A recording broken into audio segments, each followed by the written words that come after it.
My background, I came off from New York City in the fall of '79. I started to work at the Center for Leadership Studies with Paul Hersey and Ken Blanchard, 1 Minute Manager, and I taught situational leadership. Now, what brought me out here was a little different, though. I was in the film business. I was an actor and a director in New York.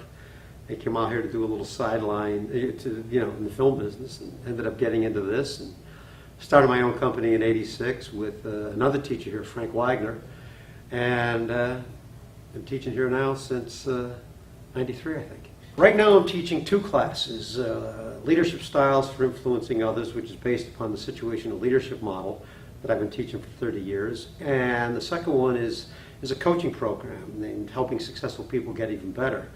And through the years I've taught other ones also. I mean, Frank and I teach 4 here. I've taught Excellent Manager in the past and a strategy class. But the 2 that I'm doing now are Sit Lead and coaching. And the skills people get out of it. The Leadership Styles one is really a staple. Just some of my background, I do a lot of coaching in corporate America, big companies, senior people. And the Sit Lead is very powerful, taking a look at what's the specific task, what's people's readiness level, and how do you adjust your particular style in terms of how much direction and support you give somebody based upon their ability and skill to do that task. And in the context of that workshop, there's a lot of diagnosis. That's really a class where you start to diagnose. And there's a bit of skill practice where you're looking at film clips and you're analyzing what's going on in the task. The coaching class is really experiential. It's really a bit of content and then really getting into breaking people into trios, working things.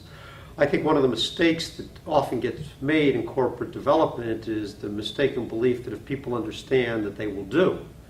And very often, it's like understanding the golf swing. You may understand it just fine. Being able to execute it is something quite different. So, universities and corporate training programs tend to disseminate quite a bit of information and knowledge. And I really believe in the classes that I teach, you got to take that knowledge and how do you turn it into some wisdom that you can actually do something with.